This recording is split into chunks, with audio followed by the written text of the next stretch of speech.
Olá, vamos conversar mais uma vez sobre o Manual da Acreditação ONA?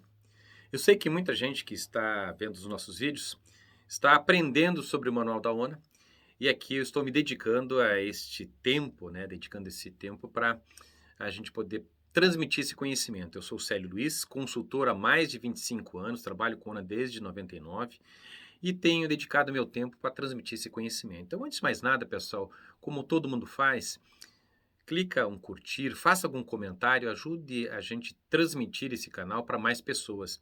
Como todo mundo sabe, o influencer ou quem está querendo transmitir algum conhecimento precisa desse curtir. Senão a plataforma ela não distribui o assunto. E dancinha, piada e é muito viralizado.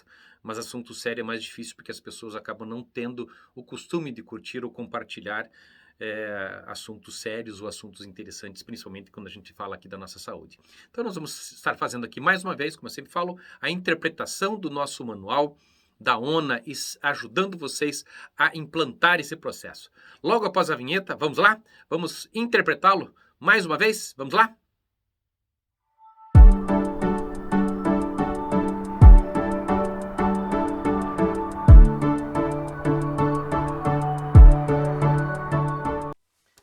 Estamos interpretando o Manual ONA, NA Serviços Hospitalares, na subseção 1.3, Prevenção, Controle, Infecção e Biossegurança do nível 1. Vamos lá, vamos para o próximo requisito. Requisito 7. Estabelece protocolos para prevenção de infecções, melhor falando, infecções relacionadas à assistência à saúde. Lembrando que está em verde, Czinho lá, é de core, ou seja, é um requisito importante. O que fala nesse requisito, como que a gente pode interpretar? Bom, pessoal, o que está dito no manual, e aqui eu replico para vocês, ele fala em protocolo. Mas, Célio, quais os protocolos que eu devo fazer no meu hospital? Tá aí na tela, pessoal, nós temos alguns protocolos que o próprio manual cita, por exemplo, lá ele está falando na prevenção de trato respiratório, o trato urinário, o sítio cirúrgico, da corrente sanguínea, ou seja, de curativos. Percebem que nós temos ali uma série de protocolos que vai depender do quê? De uma série de informações advindas da onde? Do perfil epidemiológico. Do perfil epidemiológico, ou seja, se eu estou tratando um hospital oftalmológico, percebem que protocolo de infecção urinária não tem cabimento. Mas agora já o protocolo de prevenção da conjuntivite, opa, já passa a ser interessante. Então, está muito atrelado a esse tipo de situação. O curativo, como é que eu faço o curativo lá, ocular. Percebe, se eu tenho um hospital com perfil de faz cirurgia cardíaca, mudou completamente o meu protocolo. Eu vou ter que dar mais importância para o curativo, ou seja, percebe a corrente sanguínea, evitar uma septicemia. Tudo vai depender do perfil epidemiológico, do perfil assistencial desse hospital. Vamos continuar na tela? Então fala dos curativos e o que a gente pode atrelar? Ao perfil epidemiológico, pessoal. Nada mais do que isso. Então como é que eu vou evidenciar isso para o auditor? Simples, eu vou comprovar para o auditor através dos meus procedimentos, através dos formulários, através dos indicadores, se eventualmente tiver relação, ou seja, do protocolo de adesão, uma correlação, por exemplo, com o resultado da vigilância epidemiológica dentro do seu hospital.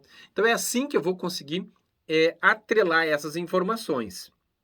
Percebem que tudo depende de uma correlação de informações. E como é que eu faço isso na prática? Como é que eu verifico isso na prática? Tem algum outro modo, Célio, que eu posso comprovar e evidenciar para o avaliador? Sim. Vamos voltar à tela que eu vou mostrar para vocês. Bom, eu falei ali do perfil epidemiológico, como é que eu faço essa correlação? Pessoal, eu vou provar justamente assim, através dos meus procedimentos aprovados, distribuídos e assinados. Lembrando, né? Não adianta ter protocolo assinado e não ter o ciente do colaborador. Então você tem que fazer uma ficha de ciência para o procedimento. Célio, para todos os procedimentos. Bom, se você faz o procedimento para quê? Para ficar na gaveta? Não, é para treinar e para o colaborador ter ciência. Então, sim, ele tem que ter ciência desse documento. Os formulários que eu já falei, os indicadores e seus respectivos planos, se for o caso. as atas de reunião, se eventualmente você fez, ou o resultado de auditoria interna ou auditoria externa, são uma das grandes ferramentas que você pode evidenciar esse requisito. Ok? Dúvidas, pessoal? Escreva lá, põe um comentário lá no vídeo, ajude a divulgar o canal. É muito interessante no Brasil, né, que vídeo de dancinha, vídeo que divulga partes do corpo, viraliza de uma certa forma, é enorme, né, é gigantesco. Agora, assunto sério, é difícil. Então ajude, é um tempo que eu estou dedicando para vocês e assim a gente ajuda a crescer e divulgar o canal, melhorando a saúde dos nossos pacientes, de quem frequenta a área de saúde. Vamos para o próximo requisito? Requisito 8. Desenvolve ações de vigilância ativa de infecções relacionadas à assistência à saúde e resistência microbiana, quando aplicável, lógico, quando aplicável. O que o manual fala ainda? Bom, ele passa uma série de situações, né? Ou seja, eu preciso ter uma sistemática de vigilância epidemiológica. E até o próprio manual cita, ou seja, como é que eu capto esses dados? Pessoal, através da identificação, da caracterização do paciente, do risco clínico, das comorbidades, se houver, da patologia de base desse paciente, se for o caso, a unidade de internação, tempo de internação, os antibióticos que foram utilizados, os exames que foram feitos, ou seja, um parcial de urina, uma cultura, o antibiograma e no antibiograma o perfil de resistência dessas bactérias, ou seja, que tipo de cepa está circulando no meu hospital, qual que é o perfil de resistência dessa cepa, ou seja, porque ela vai me dar uma série de informações para esse plano. Quando eu falo tipo de infecção, os fatores de risco ou contribuintes para essas infecções e principalmente, em alguns casos, o trânsito e destino do paciente, porque às vezes o paciente transita, sai de uma unidade de internação, vai para outra, ou seja, e às vezes ele está adquirindo uma infecção hospitalar pelo trânsito, é um determinado lugar, não é o local de destino, não é o local, às vezes, que o paciente está, que ele pegou essa infecção. Então é importante anotar esses trânsito e destino do paciente. Bom, tudo isso, pessoal, o que vai gerar aí? Né? Nós vamos ter aí uma série de informações e eu coloquei ali conhecimento. Eu preciso ter esses dados para transformá-los em informação e transformar em conhecimento, mediante o indicador. Então, você tem que ter uma tabela lá do Excel muito bem feita se o teu sistema de informação não prevê isso. Estruturar ela bem feita, fazer uma tabela dinâmica. Se você não sabe o que é a tabela dinâmica, dá uma procurada. Eu vejo muita gente que não sabe usar o Excel. Você precisa trazer informações de maneira dinâmica. É a tabela dinâmica lá do Excel. É muito interessante fazer, pouca gente utiliza, principalmente na área de saúde, que o pessoal não é muito acostumado com a área de informática, ou a parte de matemática, estatística. Muito pessoal da área de saúde é mais avesso à estatística e à matemática, que é lógico, né? Se gostasse de matemática, tinha feito engenharia, gosta de biologia. Então, normalmente a gente tem uma certa aversão à matemática e aos dados estatísticos, mas é importante analisar isso.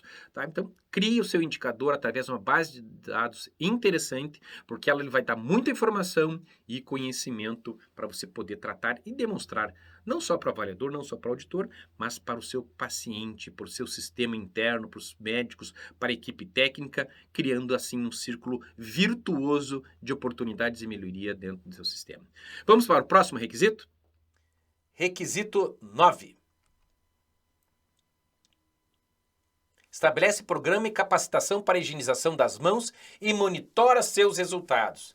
Autoexplicativo, mas é importante a gente analisar um pouquinho, pessoal, com um pouquinho mais de propriedade prática e passando para vocês a minha visão. Bom, quando ele fala em programa, ele fala em avaliação. Então não adianta eu ter um programa de higienização das mãos, um treino a cada 6 meses, sempre aquele treinamento chato na prática, vamos dizer assim, né, pessoal? É aquele treinamento que todo mundo está cansado de fazer, mas que a vigilância sanitária sempre pede. Então a gente precisa usar um pouquinho mais de criatividade, um pouquinho mais de bom senso nesse tipo de treinamento, porque é sempre a mesma coisa. Mas a vigilância sanitária sempre pede isso, com razão, porque mesmo ela pedindo, mesmo assim, a gente tem, né, um certo grau de infecção, normalmente transportado por onde? Pelas mãos. Pelas mãos. Então a gente precisa tratar esse programa e avaliar como a própria norma fala. E vamos voltar à tela para dizer o que a gente faz e como a gente faz.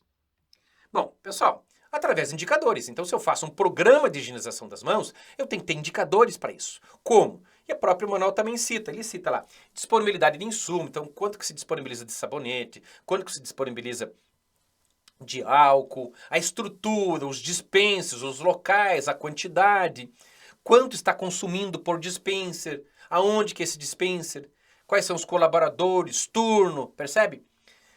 Quando eu falo em programa, eu falo em capacitação e também em adesão. Então são indicadores, então não basta eu fazer um programa de lavagem das mãos, eu tenho que monitorar isso, analisar isso.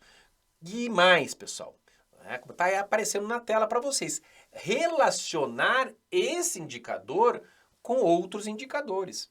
Então não adianta eu ter lá um alto índice de lavagem das mãos, mas minha taxa de infecção hospitalar continua alta.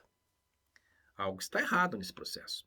Então, toda vez que eu for analisar um indicador, e aqui abrindo um parênteses, não só na infecção hospitalar, qualquer indicador. Pessoal, de cada 10 hospitais que eu presto consultoria, eu diria que 10 fazem assim. Pega o indicador higienização das mãos e analisa só o indicador de higienização das mãos.